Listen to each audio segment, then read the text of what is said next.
উপকরণ লাগছে দেখে নিন।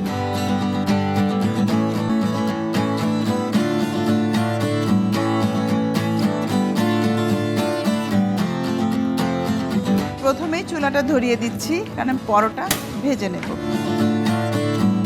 দুটো রোল তৈরি করব, তাই আমি 2 পিস পরোটাই এখানে ভাজব। কাজী ফার্মস কিচেনের পরোটা কিন্তু অত্যন্ত সুস্বাদু এবং ক্রিস্পি হয়। একটু বাটার দিচ্ছি।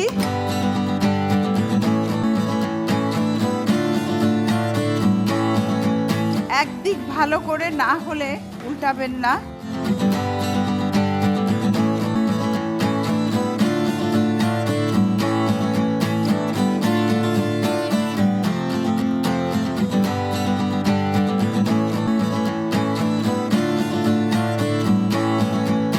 আমি তুলে রাখলাম একটা পরোটা, আরেকটা পরোটা দিয়ে দিচ্ছি।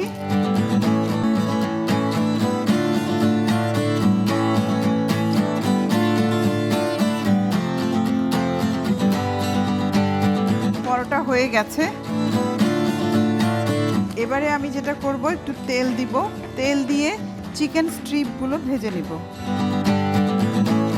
এবারে আমি কাজী ফার্মস কিচেনের চিকেন স্ট্রিপগুলো তেলে ছেড়ে দিচ্ছি। এগুলো একটু ডুবো তেলেই ভাজতে হবে, তা না হলে ক্রিস্পিনেসটা থাকবে না।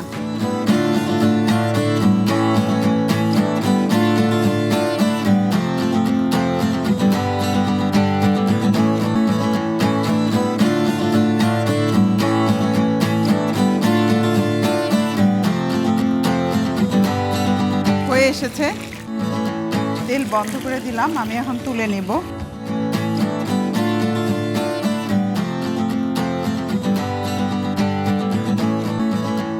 দুটো পরোটার জন্য আমার অ্যালুমিনিয়াম ফয়েল লাগবে রোল করার জন্য।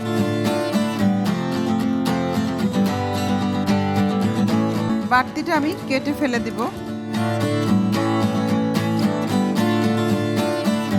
এখন এর মধ্যে টমেটো কেচাপ,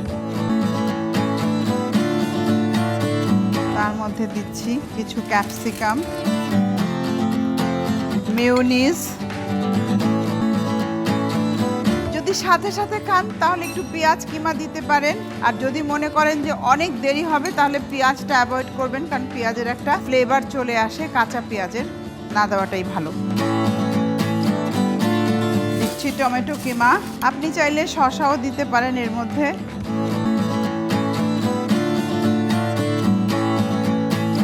একটু ঝালের জন্য চাইলে একটু গোলমরিচ অ্যাড করে দেওয়া যায়। সাথে দেব ডিম। দুটো ডিম আমরা একটু শক্ত পোচের মতো করেই দেব। দুটো পরোটার জন্য আমি দুটো ডিম এখানে দিলাম। এর মধ্যে সামান্য একটু গোলমরিচের গুঁড়ো দেব। চিজ দিয়ে দেব, এই জন্য আমি লবণটা ইউজ করছি না। ডিমের সাথে চিজ ভালো যায়।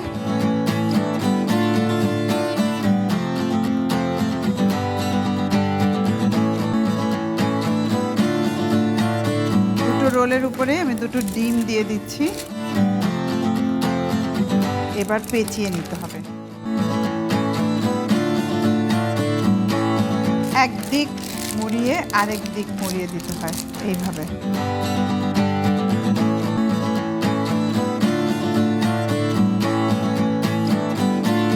আমি এবার পরিবেশন করে দিব। 2 পিস করব, একটু টেস্টি ভাবে।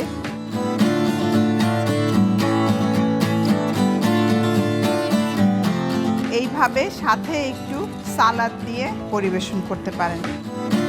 তৈরি হয়ে গেল আমার চিকেন স্ট্রিপ পরোটা রোল। সুস্থ সুন্দর আনন্দে থাকবেন। দেখা হবে আবারও।